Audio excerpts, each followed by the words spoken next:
You need to step back, sir. You're interfering with an active investigation. I know my rights. I'm on public property and I am not interfering.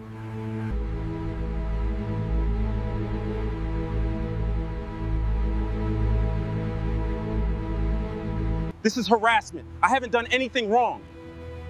Identify yourself immediately or face arrest. Sir, I need your identification. You cannot film us right now. Am I being detained?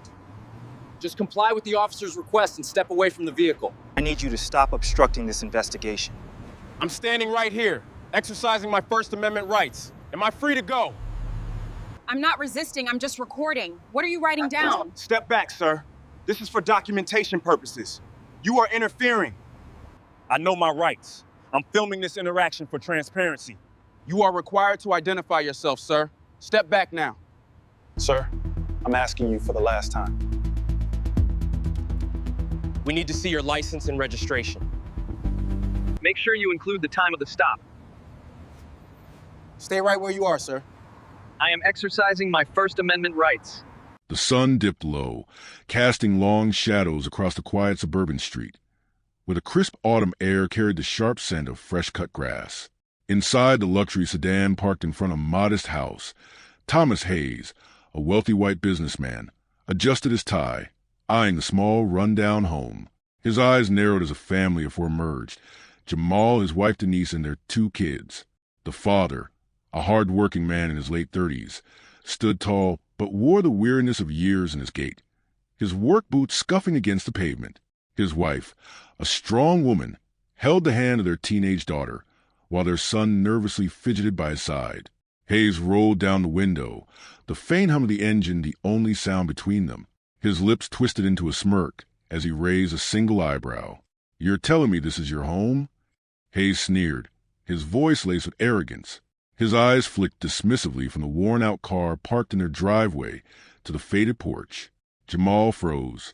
For a moment, everything seemed still, frozen in the weight of that moment.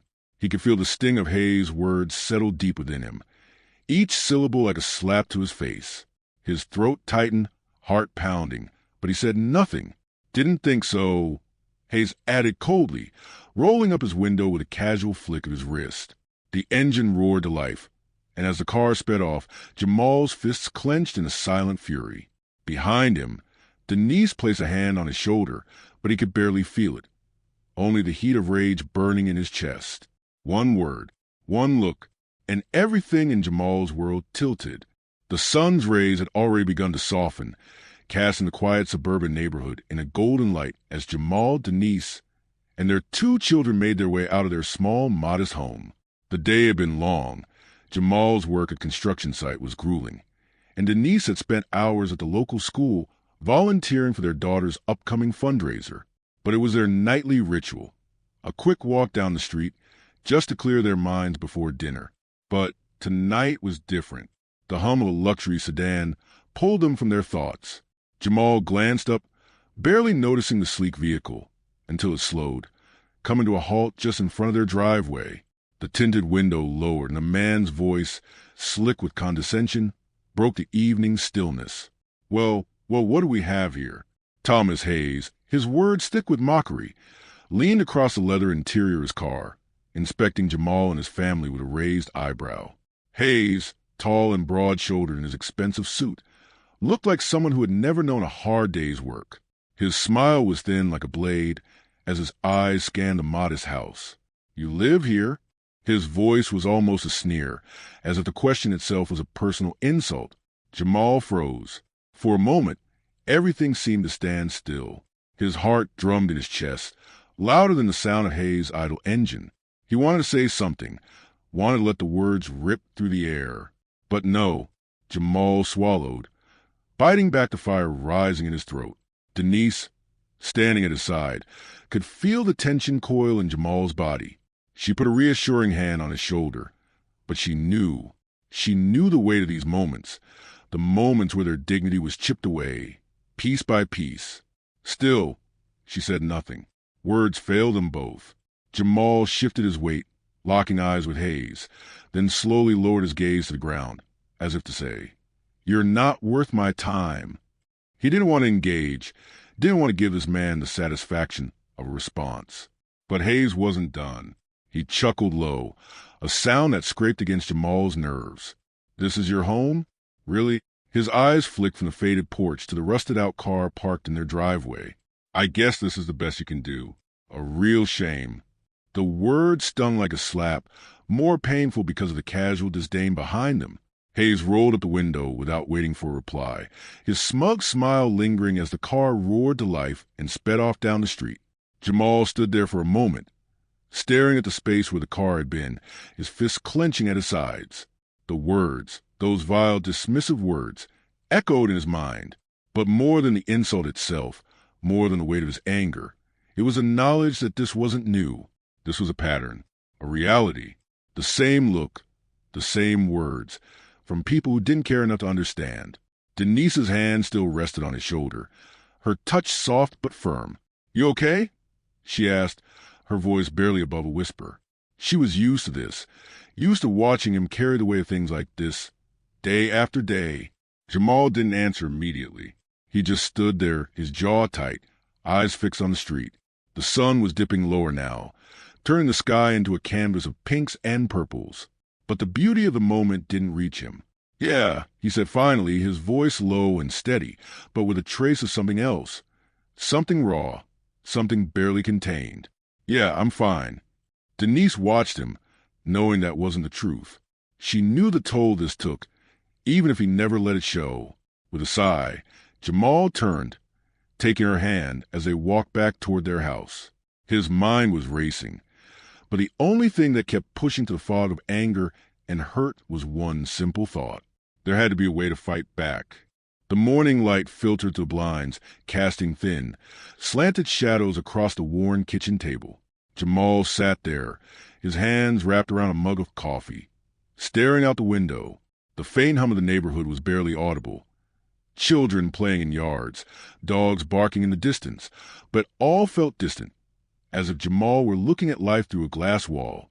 Denise bustled around the kitchen, packing lunch with her daughter, Jasmine, while their son, Malik, sat at the table, eating his cereal in silence. Jamal barely noticed the routine. His mind still replayed the cruel words from Hayes the night before. He didn't want to admit it to Denise, but it hurt. The sting of that casual dismissal was deeper than any insult he'd ever received. There were moments, like that one, when the weight of it all felt heavier than he could bear. Jamal knew it was a daily reality, a reality that many black men like him were forced to endure. But the small jabs, the dismissive glances, the expectations of inferiority, each one chipped away at him, even when he tried to act like it didn't. "Hey, you good?" Denise asked, glancing over at him as she placed a sandwich in a lunch bag. Her voice had that knowing quality, the one that meant she understood he was somewhere else in his mind. "Yeah, I'm fine." Jamal lied again, forcing a tight smile as he stood up and grabbed his jacket from the back of the chair. "Just tired, you know? It's been a long week." Denise replied, a soft skepticism in her voice, but she didn't press him further. She knew how hard he worked, how much he had to prove every single day just to be seen as equal. The drive to work was routine, traffic, the drone of radio chatter, the occasional glance at the rearview mirror to check on the kids. But as he pulled into construction site, Jamal couldn't shake the sense of dread that had settled in his stomach. The foreman, a man named Greg, was already out front, barking orders to a group of workers, most of whom ignored him as they went about their tasks. Greg was loud, abrasive, but fair. At least, that's how it seemed at first. Jamal had started at this site 2 months ago, hoping to find something more stable than the odd jobs he'd been picking up. He was qualified, skilled, and hard-working, but it wasn't long before the small, subtle biases started to show. "Jamal, you're on the roof today," Greg called out when he spotted him, as if he just decided on a whim. "We need someone to handle the shingles. Don't mess it up." Jamal nodded, suppressing the anger that bubbled to the surface. It wasn't the task that bothered him. It was how Greg always seemed to assume Jamal was the one for the rough, physical labor, as though it was his only place on the job. He climbed up to the roof, the steady pounding of hammers and the murmurs of his co-workers below him blending into the rhythm of his thoughts. As he worked, he overheard the other men talking, their voices just loud enough to carry. Did you see that new guy? That Jamal? He doesn't look like he knows what he's doing. I heard he was in prison for a while. The words, wrapped in judgment, cut through the air like a knife. Jamal's hands tightened around a tool in his grip, but he didn't respond. He'd heard it before. He'd heard it so many times. It didn't matter how skilled he was. It didn't matter how many hours he put in or how hard he worked. To them, he was just another black man, defined by the stereotypes they saw on TV and the news, or through the lens of their ignorance. The rest of the day was filled with the same routine, long hours, the ache of physical labor, and the underlying tension of being watched. He knew his co-workers were constantly evaluating him, judging him, and quietly placing him in a box that would never let him out. He worked harder than anyone there, but it never seemed to be enough to erase the doubt in their eyes. By the time the workday ended, Jamal was exhausted. The heat of the sun still clung to his skin, and his muscles ached with the effort of pushing through another day in a world that seemed determined to remind him of his place. As he packed his tools away, Greg came up to him, his expression tight and his words clipped. "Look, Jamal," Greg started, his tone much colder than it had been earlier. "You did all right today, but next time, don't make me have to tell you again. I expect more from you. You want to keep this job, don't you?" Jamal looked at him, meeting his eyes without flinching. He knew what was happening. Greg was using his position to exert control, testing Jamal's boundaries. To Greg, Jamal was just a temporary worker, not a valued team member. He wasn't an equal, no matter how hard he worked. "I'll do better, Greg," Jamal said, his voice steady, but inside the frustration built. It was a familiar dance, appeasing people who never took him seriously, no matter how hard he tried. On the drive home, Jamal's mind buzzed with the day's events.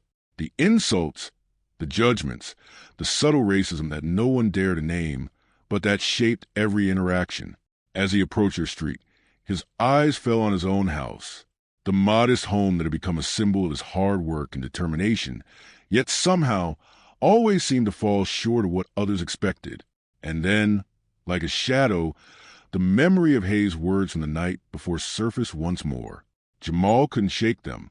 It wasn't just the insult. It was the knowledge that people like Hayes could get away with it because they held power. Power that came from wealth, from status, from a system that was built to protect them, even when they were wrong. As he pulled into the driveway, Jamal looked at his family, his wife Denise and their 2 kids. Standing at the door, he smiled, the weight of the day briefly lifting. They deserved more than this. And somehow, he would make sure they got it. He didn't know how yet, but he couldn't let it go. He wouldn't let them grow up in a world where people like Hayes were allowed to trample over them without consequence. Denise adjusted her blouse in the bathroom mirror, her eyes tired but determined. She had spent the morning running errands and managing a household. But today, she was attending a neighborhood association meeting. The board was set to discuss a new proposal, a community outreach project that would bring resources and support to lower-income families, many of whom were people of color. It was a project Denise knew would make a huge difference in the lives of her neighbors, and yet she had a sinking feeling about how it would be received. The meeting was held in the town hall, an old, brick building that stood as a symbol of the community's long history. It was a place where decisions were made behind closed doors, where the voices of the most privileged often drowned out the needs of those who had the least. Denise had attended a few of these meetings before, and each time, the silence from the white families who held the power was deafening. There was always resistance to change, always a quiet dismissal of anything that threatened their comfortable status quo. She pushed through the heavy doors of the hall, where the sounds of murmuring voices and shuffling papers filled the air. It was a sea of white faces, neatly pressed shirts, and expensive-looking suits. Denise was one of only a few black people in the room, and she could feel the weight of their gaze on her as she walked to the front, where the meeting was about to begin. "Thank you for coming, everyone." The board president, Mr. Hayes, yes, that Hayes, began with a broad smile. "We've gathered today to discuss a proposal for a new project designed to improve our neighborhood, but I'll be honest, I'm not entirely sure it's necessary." The room murmured in agreement, though Denise could sense a growing undercurrent of unease. Hayes had been outspoken about his opposition to the project for weeks, often painting it as a threat to property values. He didn't mince words. He was a businessman, and businessmen value money above all else. To him, people like Jamal, who lived just a few blocks away, didn't deserve the kind of help this project would provide. We need to protect our investments, folks. Hayes continued, his voice smooth and practiced. This initiative might sound good on paper, but let's be realistic. It could bring in the wrong crowd. I'm talking about families who don't respect the property they live in. We can't risk this community becoming a haven for that kind of thing. Denise felt a tight knot form in her chest. The words were familiar, the same ones she had heard time and again from people who thought they knew what was best for their neighborhood. The wrong crowd. The implication was clear. They were talking about people like Jamal, people like her, people like the families they had known for years, who had every right to be part of this community but were being systematically shut out. She stood up slowly, her palms dampening slightly as she prepared herself for the confrontation she knew was coming. "Excuse me, Mr. Hayes," Denise said, her voice steady but carrying a hint of steel. "With all due respect, I believe you're speaking out of fear, not fact. This project is about supporting families who need it. It's about giving kids a chance to succeed, giving parents the resources to build better futures. It's not about tearing down the neighborhood. It's about lifting it up." A few heads turned in her direction, some with curiosity, others with barely veiled disdain. Hayes, on the other hand, raised an eyebrow, his smile never faltering.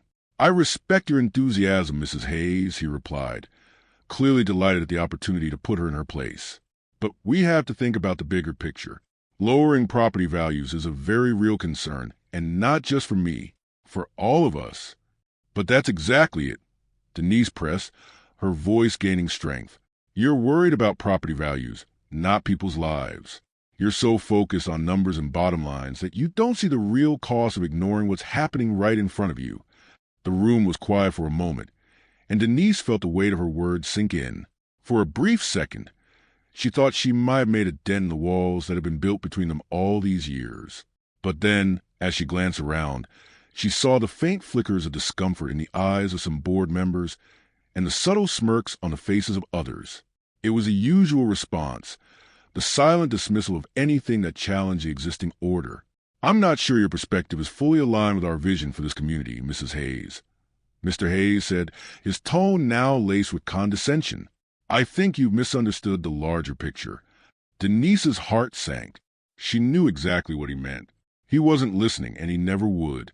This was a game to him, a way to maintain power and control over people like her, people who were constantly made to feel like they didn't belong. It wasn't about bettering the community. It was about keeping it just as it was, safe and comfortable for the ones who already had everything. "Thank you for your time," she said, her voice a little sharper than she intended, but she wasn't going to apologize for standing up. "I'll be leaving now." With that, she gathered her things, ignoring the faint whispers behind her, the murmurs of disapproval. She had expected nothing less from Hayes, but it still hurt. The same old game, the same old people, holding on to power like it was a lifeline, unwilling to share even a little of it. As she left the room, Denise's chest tightened and a deep sense of sadness washed over her. She knew she had spoken her truth, but it felt hollow. The systems in place were designed to protect people like Hayes, and people like her and Jamal would always be on the outside, fighting for scraps. She walked back to her car, taking slow, deliberate steps. When she reached the door, she paused for a moment, looking up at the sky as if searching for answers. The fight wasn't over, but it felt like one battle lost. Jamal was going to have to deal with more than just rude comments on the street. And Denise? She was exhausted, but she wouldn't stop fighting, even if it meant standing alone.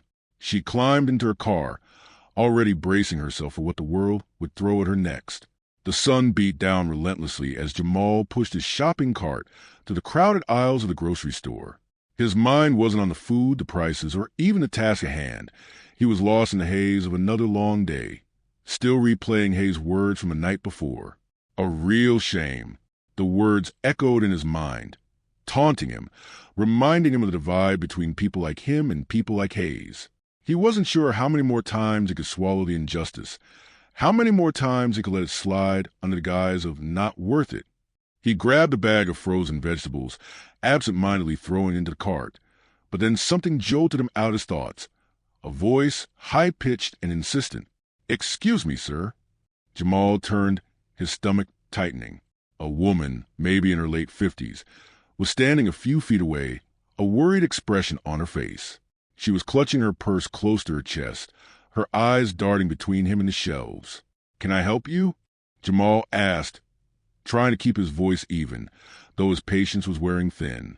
He had no idea what this was about, but it was the way she was looking at him, eyes wide, hands trembling, that made his gut clench. "Why, you're in the wrong aisle, sir," the woman stammered, her words slow and calculated. We're over here." She nodded toward a section of the store that wasn't even near his cart's current path. Jamal's eyebrows furrowed. His first instinct was to brush it off, but something in the way she said it, the hesitation, made the moment feel like something more. He glanced around, noticing how the other shoppers moved past him without a second thought, oblivious to the small drama unfolding. "I'm not lost," Jamal said, his voice a bit sharper than he intended. "I know where I'm going." The woman didn't respond at first, and Jamal could see her flinch, as though expecting him to lash out. It wasn't lost on him. He knew what was happening. She was uncomfortable because of the way he looked, because of the color of his skin. The assumption was there, unspoken but loud. He wasn't supposed to be here in this part of the store, in the area where the more well-off shoppers frequented. The message was clear. He didn't belong. Jamal took a deep breath, trying to steady himself. He could feel his pulse racing in his ears. The humiliation, the anger, everything inside him threatened to break loose. He clenched his jaw, forcing the words through his teeth. "Lady, I'm just trying to shop. I don't need help." Her face twisted into something akin to shock, and she took a small, hesitant step back. The tension in the air was palpable, as if everyone in the aisle was holding their breath, unsure of how the situation might escalate. For a brief moment, Jamal considered leaving, walking away from the scene and from the seething rage that was building in him. But something inside him snapped. He wasn't going to let this go. "Ma'am," he began, taking a step toward her, keeping his voice controlled but firm. "You don't get to do this. You don't get to assume that I'm here to steal from you, that I don't belong in this store. I don't know what kind of image you have of people like me, but I'm not your stereotype. So no, I'm not lost. I'm just shopping like everyone else." The woman opened her mouth to respond, but before she could speak, Jamal turned on his heel, pushing the cart toward the registers. His hands were trembling now, but not from fear. No, this was anger, pure, unrelenting anger at the way he was treated, at how the world seemed so damn ready to put him in a box he couldn't escape, no matter how hard he tried. As he approached the checkout line, Jamal's mind raced. He could feel the eyes on him, the stares from the cashiers and the other customers. They were watching, waiting to see what he'd do next. The woman hadn't followed him, but her eyes were still burning in his memory, a reminder how little he meant in the eyes of some people. He placed the groceries on the conveyor belt with mechanical precision, the familiar beeping of the scanner almost soothing as it pulled him back into reality. But the anger didn't fade. It was still there, a pressure building in his chest. The cashier, a young white woman, was overly polite as she rang up his items. She asked him if he wanted to sign up for a store rewards card, her voice overly cheerful, but Jamal could see the way she looked at him, the unease in her eyes, the way she paused before handing him his receipt. He didn't know if it was because he was black or because of the scene in the aisle, but the discomfort was there, hanging in the air like a fog. He finished paying quickly, his hands tight around the bills as he gathered his bags. He wasn't going to let this moment define him. He wasn't going to give anyone the satisfaction of seeing him crumble. But when he stepped outside into the late afternoon sun, the weight of it all hit him again. The way the woman had spoken to him, the way he had to fight to be seen as just another customer. It wasn't new, but today it felt like the last straw. He wanted to scream, to shout at the unfairness of it all. But instead, he just stood there in the parking lot, taking deep breaths, his chest rising and falling with the effort to keep it together. His phone buzzed in his pocket, pulling him from his thoughts. He pulled it out, glancing at the screen.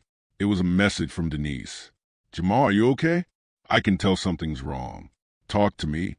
The message was short, but it hit him right in the chest. He stood there for a moment, staring at the screen. She knew. She always knew. He typed back quickly. "I'm fine, just tired." But he wasn't fine, not by a long shot.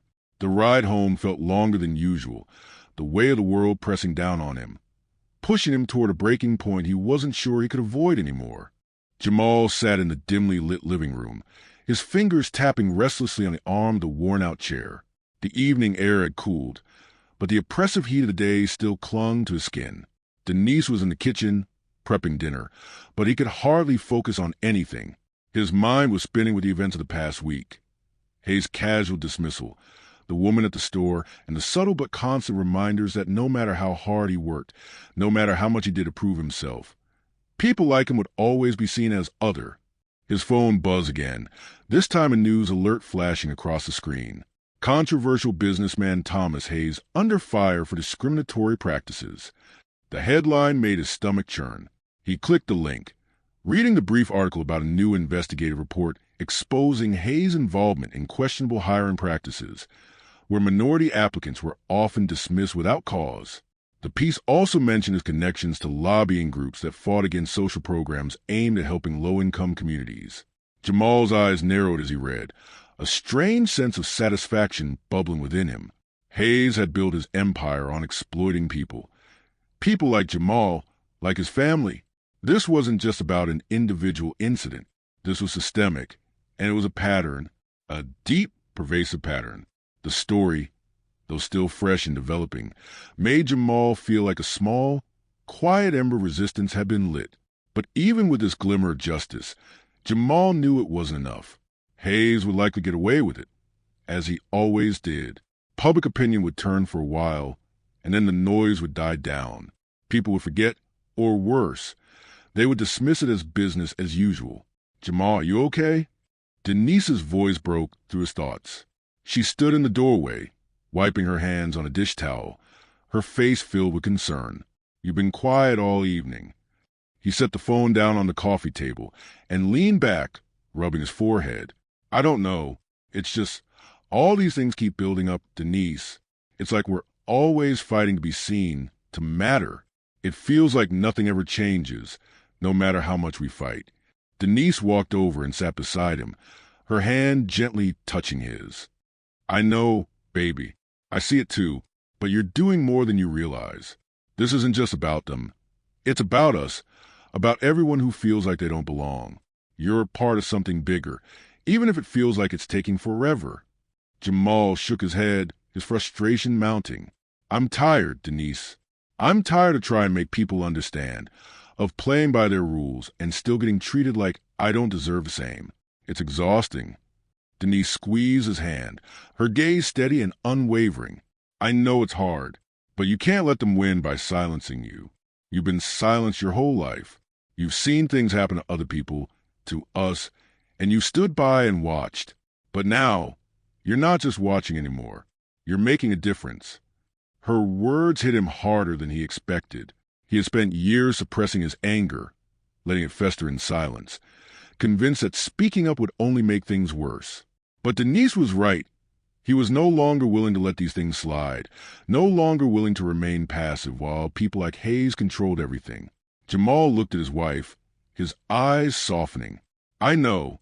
I'm just scared that it won't be enough, that even if I speak up, nothing's going to change."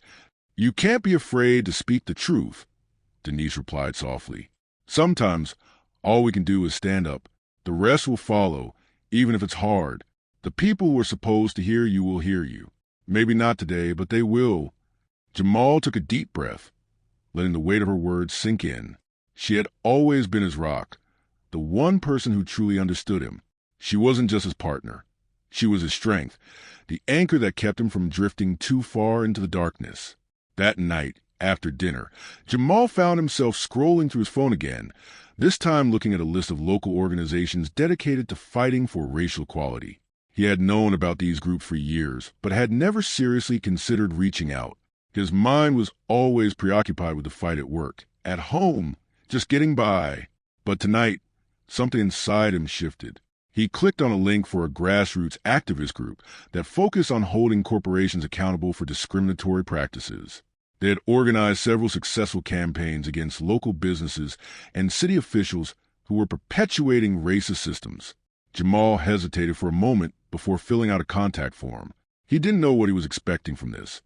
Perhaps nothing at all, but something inside him told him it was time to take action, time to stop waiting for someone else to fix things.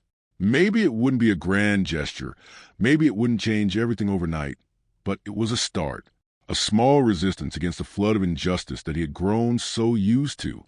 The next morning, he received an email in response. A meeting had been set for the following week, and Jamal felt a small spark of hope light inside him. This was it.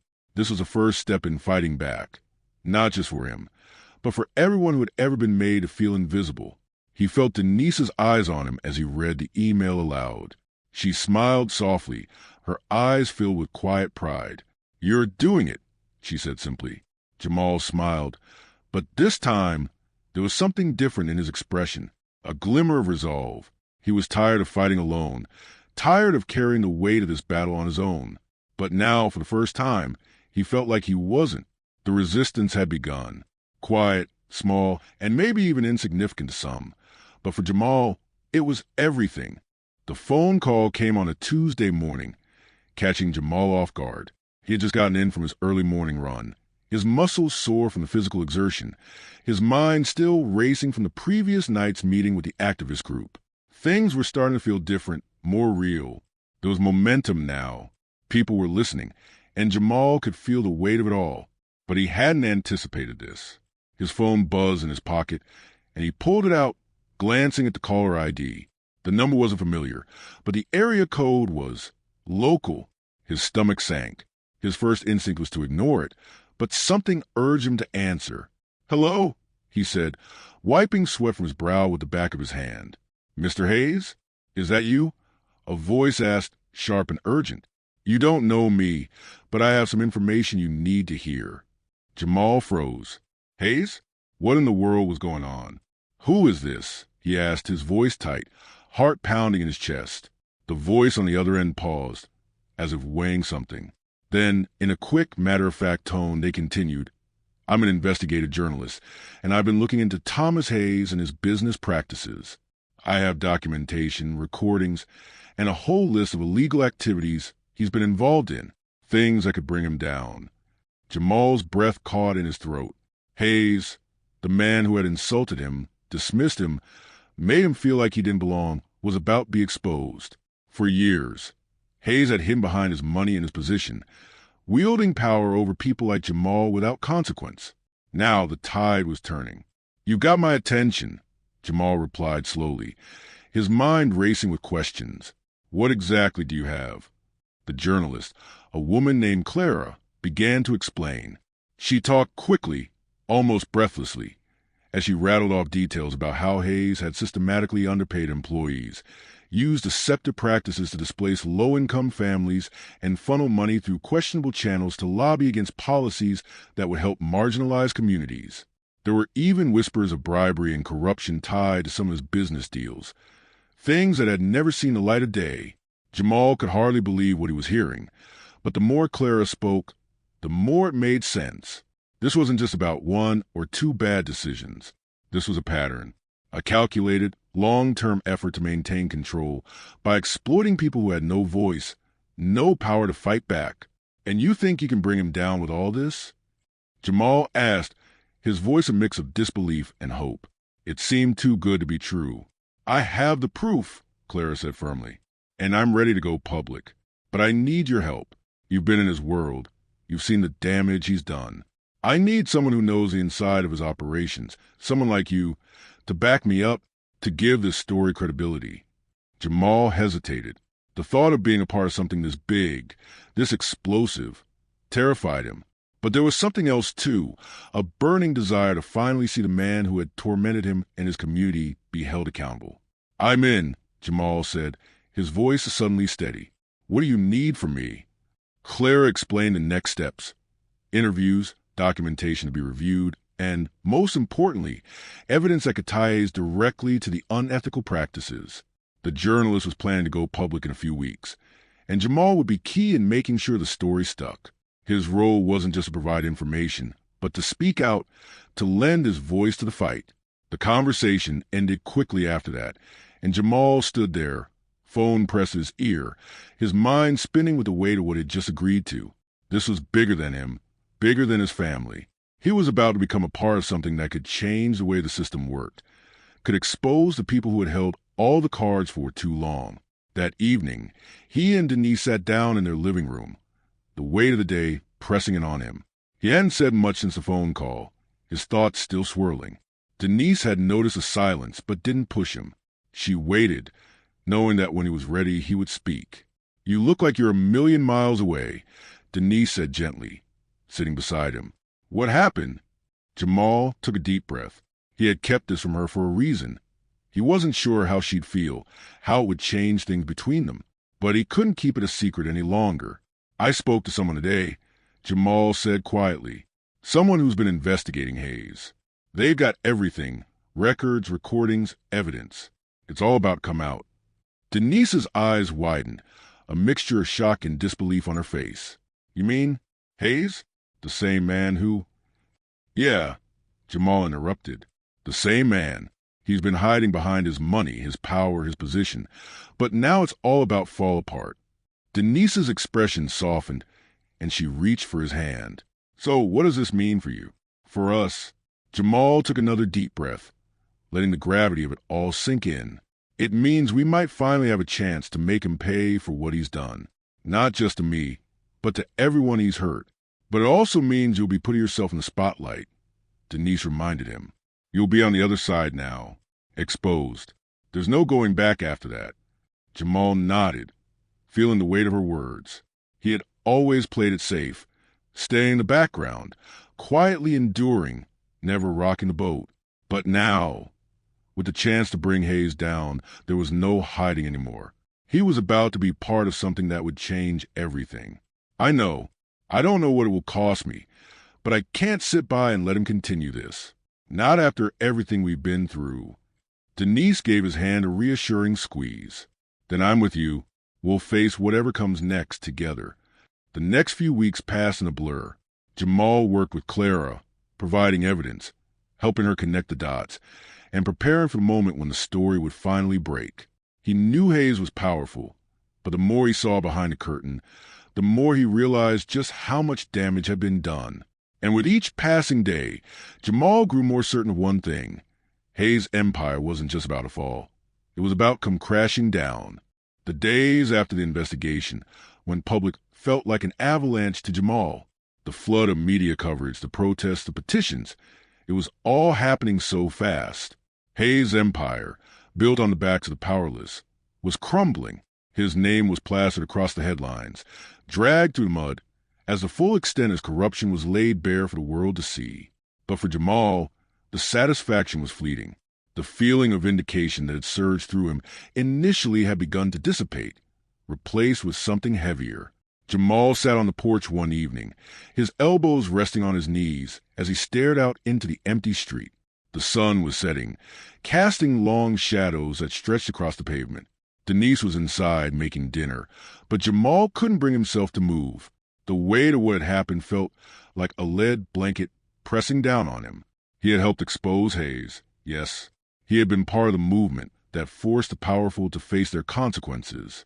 But in the process, something else had shifted too, a quiet, gnawing sense of loss. His phone buzzed in his pocket, snapping him from his thoughts.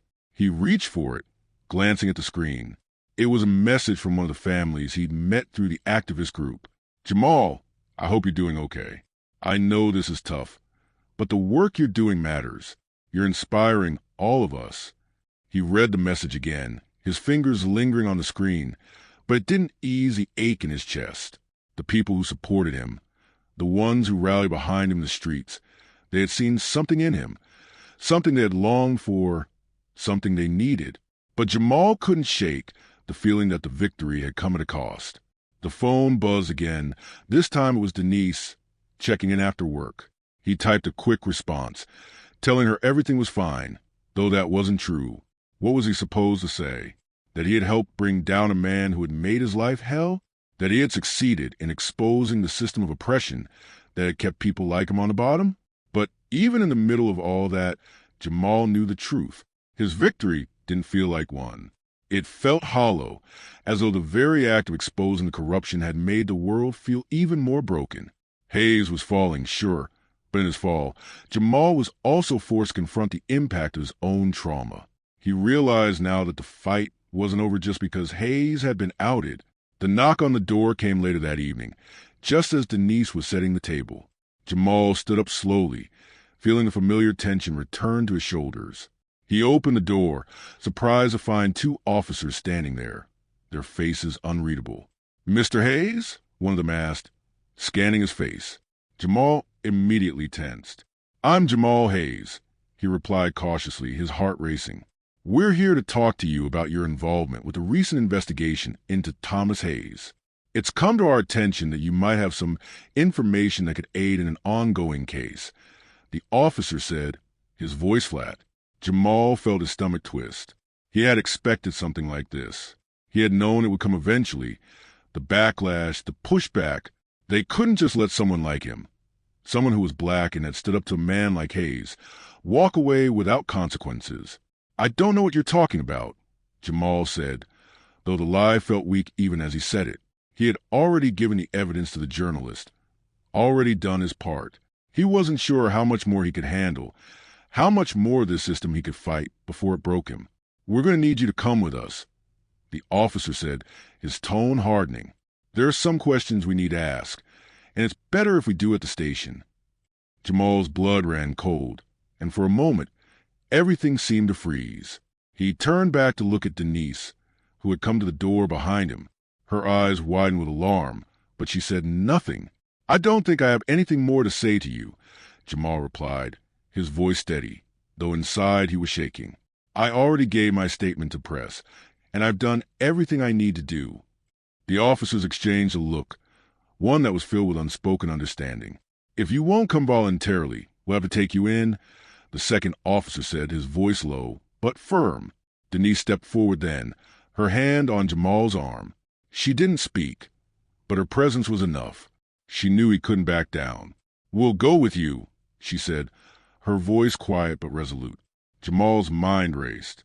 This wasn't just about Hayes anymore. This was about everything. It was about the systems that kept men like Hayes at the top, while people like him were continually ground down. It was about a justice system that had never been fair, never been kind people who looked like him.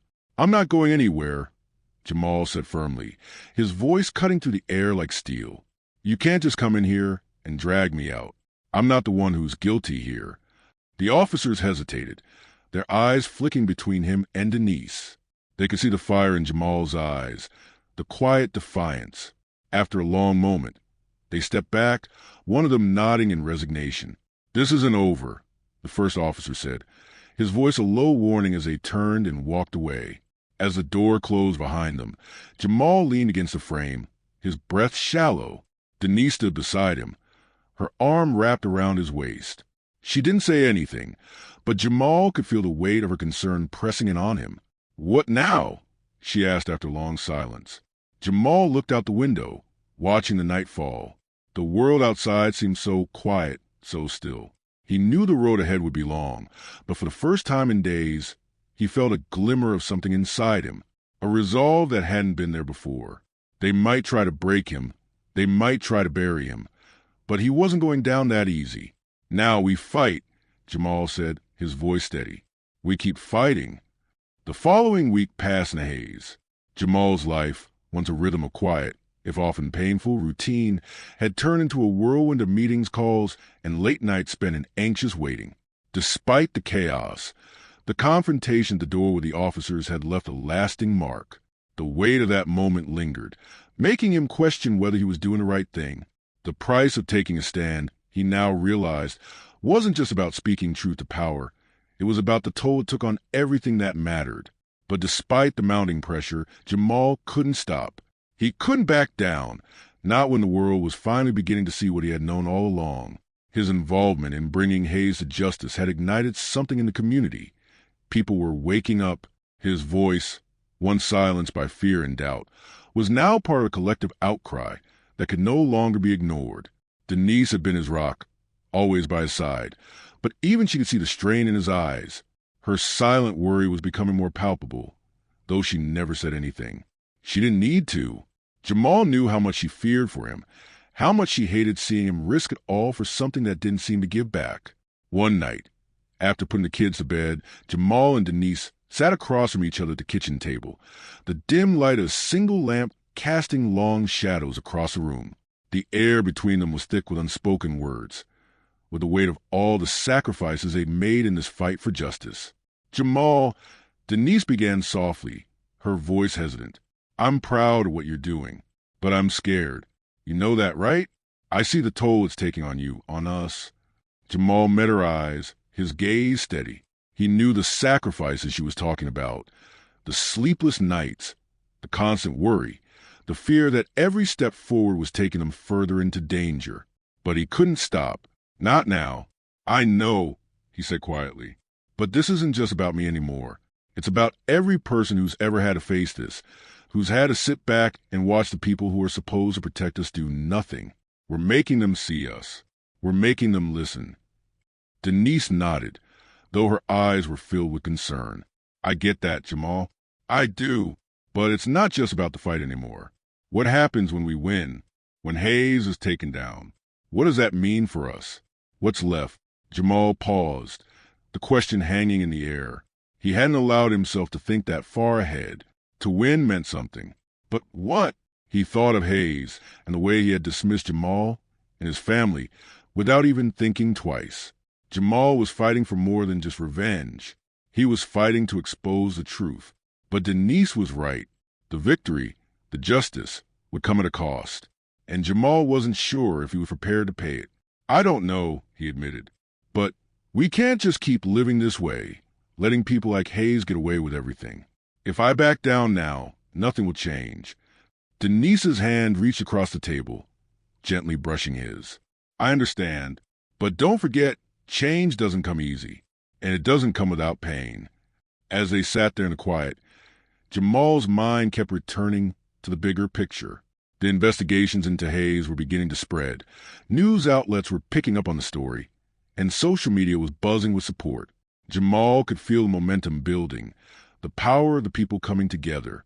The walls were closing in on Hayes, and soon enough, the full extent of his corruption would be revealed to the world. But Jamal knew that Hayes, with his wealth and connections, would fight back. The backlash would be inevitable. The next day, Jamal received another call. It was Clara, the journalist who had been working alongside him, her voice tense, urgent. Jamal, I need to talk to you. There's been a development. The authorities are starting to shift their focus. They're looking at people connected to the investigation now. And they're not just targeting Hayes. They're looking at anyone who helped expose him. Jamal's heart sank. He had known this might come, but hearing it from Clara made it all too real. He was being targeted. They weren't just trying to take down Hayes.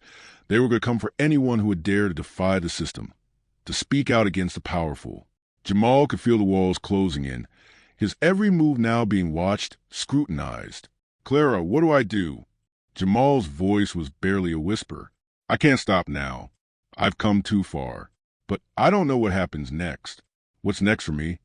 I don't know, Clara replied, her voice tight with frustration. But you need to prepare for fallout. People are going to start questioning your involvement. The system doesn't want this to happen. Jamal, you've shaken things up, and they don't like it. The call ended, but the heaviness in Jamal's chest didn't dissipate. He knew this wasn't just about a man losing his business. Hayes' fall wasn't just a victory for Jamal. It was a victory for everyone who had been crushed by a system that had treated them as invisible. But with that victory came the undeniable reality that he was now a part of something much bigger, something dangerous. That night, Jamal found himself sitting in the dark, staring at the news coverage about Hayes' crumbling empire. The weight of it all settled into his bones, his involvement, the sacrifices, the risk. It had all come to this. He had helped bring Hayes to justice. But the personal cost was starting to feel unbearable. Denise walked into the room, her presence soft and steady. She sat beside him, her hand on his. You're not alone in this, Jamal. You never have been. We're in this together. Whatever happens next, we face it together. Her words settled over him like a blanket, and for the first time in days, Jamal allowed himself to breathe, to feel the warmth of their shared strength. No matter what happened next, no matter how the world shifted around them, Jamal knew one thing for certain. He wasn't backing down. Not now. Not ever. The days that followed felt like a blur, Jamal's life shifting under the weight of everything that had transpired.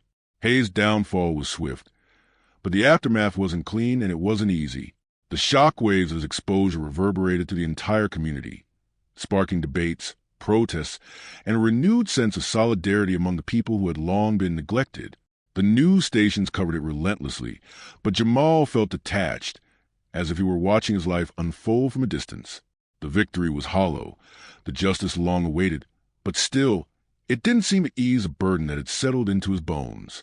Jamal sat in the small office of the community center, a building that had once felt like an afterthought in the neighborhood. Now, with the project Jamal had fought for gaining momentum, the center had become a hub for change. It was a place where people were starting to come together, not just to mourn the losses, but to build something better. But even here, the weight of the fight didn't seem to lift. Jamal felt the scars of everything he'd been through, the public scrutiny, the fear that had followed him for weeks, the emotional toll of standing up to the system that had crushed him and so many others. He wasn't sure how to carry on, what to do with the pieces of his life that had been shattered by this long, painful fight. "Hey, you okay?" Denise's voice broke through his thoughts. She stood in the doorway, her face soft but concerned. Jamal looked up at her, his expression unreadable. He had spent so many nights trying to figure out what came next, how to rebuild, how to heal. But there were still days when it felt like everything was slipping through his fingers. The fight had taken its toll. The bruises, though not visible, were deep. "I'm fine," he said, the words feeling hollow even as he spoke them. "Just thinking." Denise walked in, sitting across from him.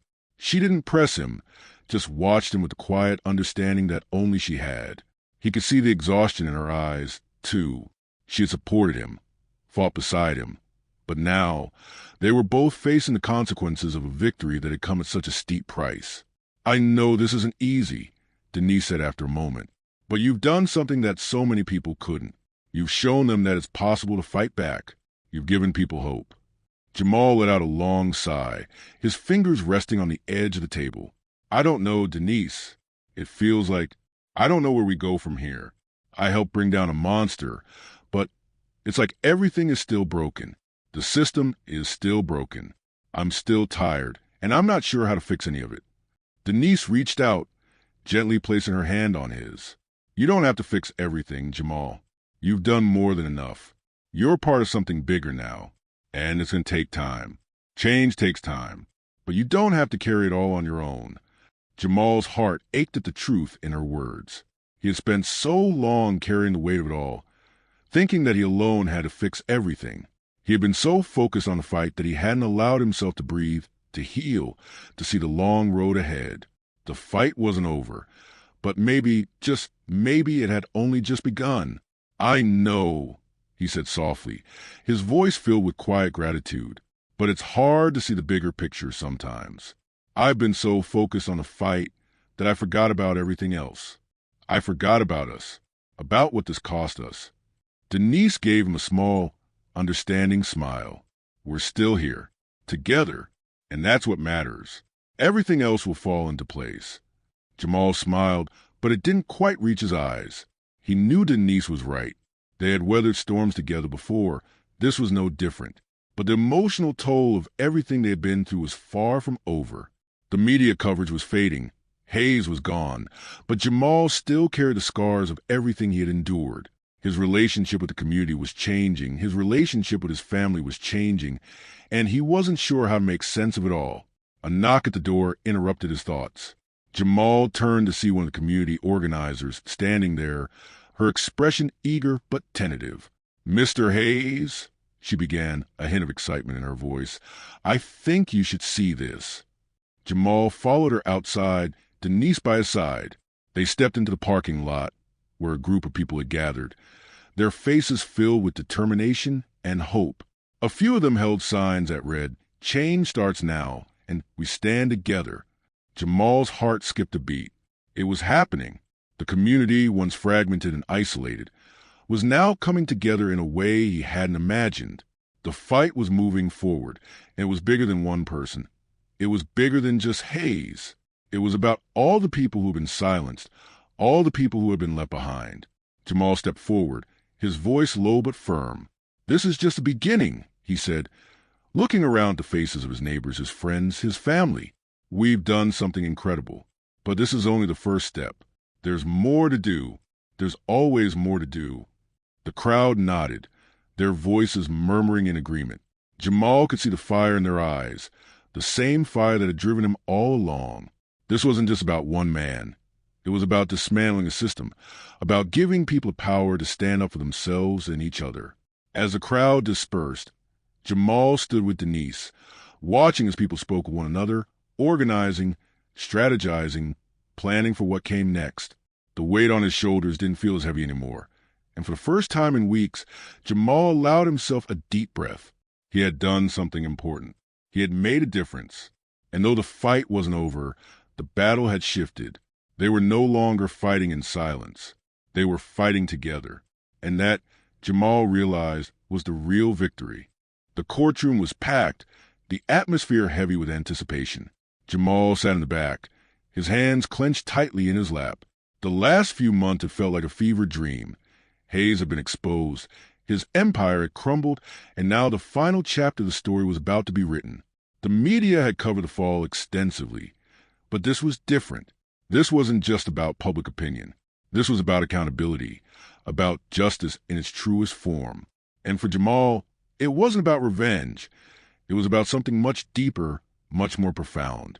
He glanced over at Denise, who was sitting beside him, her fingers intertwined with his.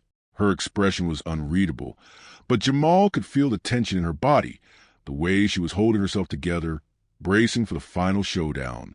He knew she had been just as invested in this fight as he had. They had both sacrificed so much, endured so many sleepless nights, and now, finally, after all the pain and struggle, it was all coming to a head. Across the room, Thomas Hayes sat at the defendant's table, his once pristine suit now looking more like a costume than a sign of power. His arrogant smirk had faded, replaced by an expression of nervous calculation. His empire was gone, his wealth slipping through his fingers, and now he was fighting for his freedom, his reputation, everything he had taken for granted. But Jamal wasn't fooled by the pitiful man sitting there. Hayes had ruined lives.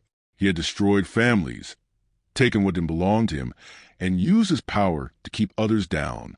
He was here now, not because of mere mistake, but because of years of greed, exploitation, and cruelty. As the judge entered, the room fell silent. The proceedings began, and the case unfolded like a well-rehearsed play. The prosecutor laid out the charges: fraud, bribery, discriminatory practices, abuse of power. They presented the evidence: documents, recordings, and testimonies, each piece building the case against Hayes. Jamal listened intently, his jaw tightening as the full scope of Hayes' actions was revealed. He had known, of course, but hearing it all laid out so plainly, so undeniably, it was overwhelming. And then came the moment Jamal had been dreading, the moment he was called to testify. His heart pounded in his chest as he stood, walking toward the witness stand. Every step felt like a mile, every breath a struggle. He could feel the eyes of the courtroom on him, the weight of expectation pressing down on his shoulders. But he couldn't back down. Not now. Not when so many people were depending on him. Jamal took his seat on the stand, his hands trembling slightly as he adjusted the microphone in front of him. He looked over at Hayes, who was sitting with his lawyer, his face a mask of indifference. Jamal didn't feel the satisfaction of seeing Hayes squirm.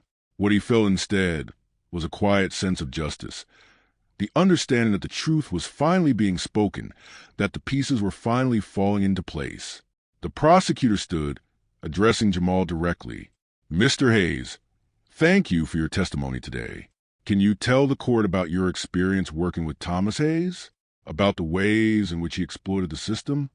Jamal took a deep breath and nodded, the words flowing with ease that surprised him. I worked for him for years, he began, his voice steady, though the memories of his time under Hayes' thumb still burned. He was never interested in fairness, in doing right by people. It was always about power, his control. He took advantage of people who had no voice.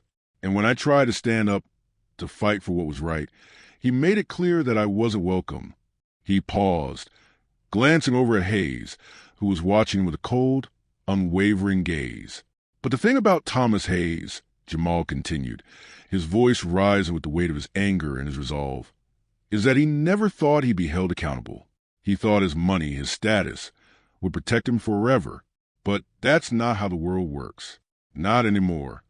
The words seemed to hang in the air, settling into the courtroom like a bombshell. Jamal didn't look at Hayes again. He didn't need to. He wasn't speaking to him anymore. He was speaking to everyone who had been crushed by men like him. He was speaking for the people who had never been heard, for the people who had been silenced for too long.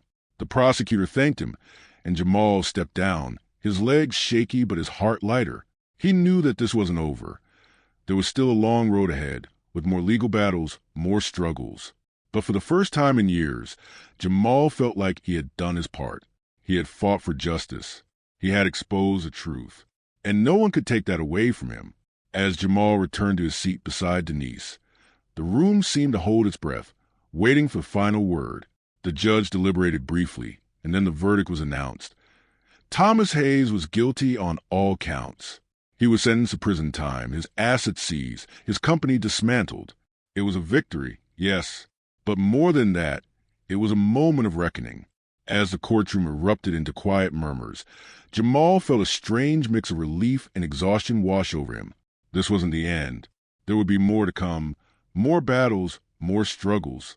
But for now, Jamal knew that he had done what he set out to do. Hayes had been held accountable, and the world was just a little bit better for it. He looked at Denise, and for the first time in a long time, he allowed himself to smile. She smiled back, her eyes shining with pride. "We did it," she whispered. Jamal nodded, his heart swelling with gratitude. "We did, and it's just the beginning." As they left the courtroom, walking out into the bright sunlight of the afternoon, Jamal knew that this moment, this victory, was not just for him. It was for everyone who had ever been told they didn't matter, for everyone who had been pushed to the margins and made to feel invisible. They had all played a part in this, and together they had made history, and that, Jamal realized, was the true power of justice.